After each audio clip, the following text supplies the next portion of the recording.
आरती एक मध्यम वर्ग परिवार की बेटी थी। माँ पिताजी अच्छा परिवार देखकर आरती की शादी राहुल से कर दी। राहुल बहुत अच्छे पद पर नौकरी कर रहा था। वह बहुत अच्छे परिवार से बिलोंग करता था। सास, ससुर, ननद, एक छोटा देवर सब आरती से बहुत प्यार करते थे।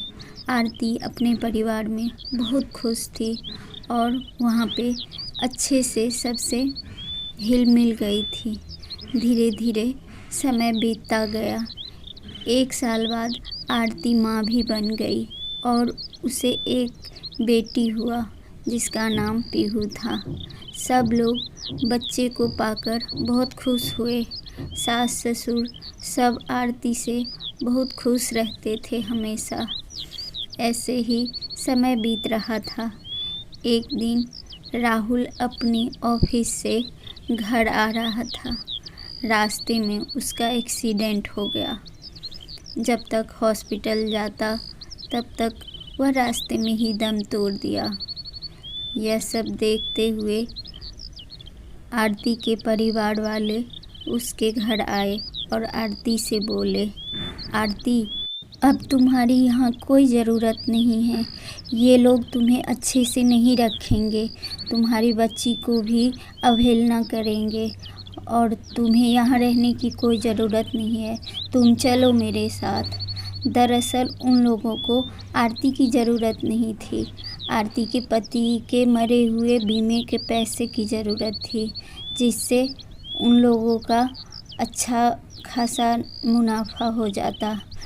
लेकिन ये सब बातें आरती नहीं जानती थी। उसको भी लगा कि माँ पिताजी ठीक कह रहे हैं और उसके भाई भाभी सबसे ज़्यादा जिद करके आरती को लेकर वहाँ से चले गए। आरती के सास ससुर उससे मिन्नतें करती रही कि आरती तुम मत जाओ, मेरे बेटे की आखिरी निशानी पीहू है। तुम मेरी बेटी हो और मेरी बेटी बनकर ही हमेशा रहना मेरे साथ। तुम मत जाओ आरती। लेकिन आरती ने एक नहीं सुनी और अपने माँ बाप के साथ अपने घर चली गई। एक दिन आरती पीहू के लिए कुछ कपड़े खरीदने मॉल गई। वहाँ पे उसे कुछ कपड़े पसंद आए और वह एक सेल्स गर्ल से बोली, मैम, ये कपड़े दिखाएंगे क्या? जैसे ही उस गर्ल ने टर्न हुआ तो देखा कि यह तो पूजा है। अरे पूजा, तुम यहाँ क्या कर रही हो? पूजा, मैम आपको क्या पसंद है? बोलिए, मैं दिखाती हूँ। अरे पूजा, मेरी बात की जवाब दो, तुम यहाँ पर क्या कर रही हो? मैम, यहाँ पे मैं जॉब करती हूँ और मुझे पर्सनल बातें करने की अलाउ नहीं है। तो आपको क्या चाहिए जो मैं आपको दिखा सकती हूँ? आप बोलिए। आरती ने कहा, मुझे कुछ नहीं देखना, मुझे तुमसे बात करनी है। चलो 2 मिनट के लिए बाहर। नहीं मैम, मैं अभी ड्यूटी टाइम में हूँ तो मैं बाहर नहीं जा सकती।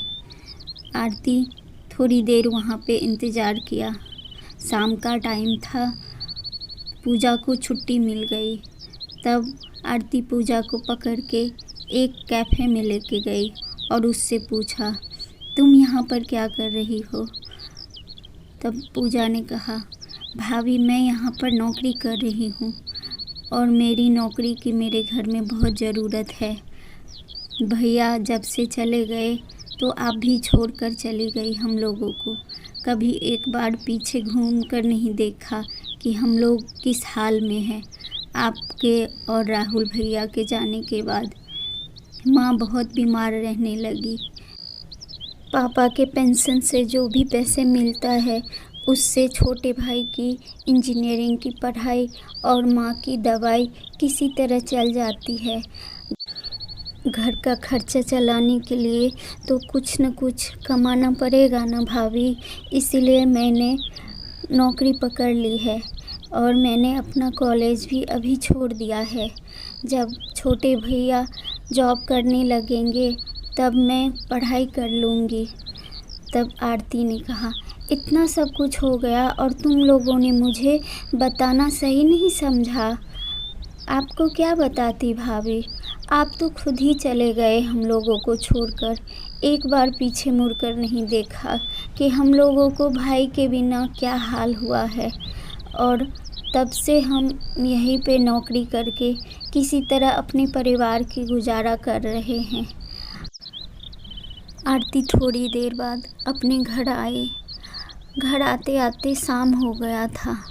उधर से आरती की भाभी निकली और बोली, कहाँ से आ रही हो महारानी? मैं क्या तुम्हारी नौकर हूँ जो पूरे दिन तुम्हारी बेटी को संभालूँ?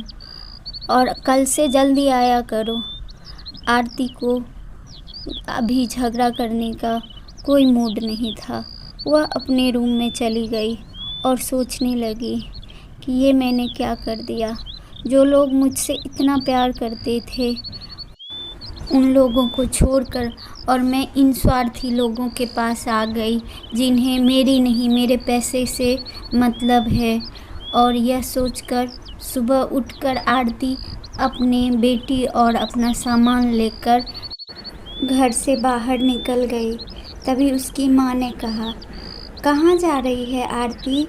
तब आरती ने कहा, मैं अपने घर जा रही हूँ। अरे कौन सा घर? वह घर अब तुम्हारा नहीं रहा। वो लोग तुम्हें पसंद नहीं करते हैं। वो लोग तुम्हें नौकरानी बना कर रखेंगे। तब आरती ने कहा, माँ मैं अपना अच्छा और बुरा सोच सकती हूँ, समझ सकती हूँ, मुझे अपने घर जाना है।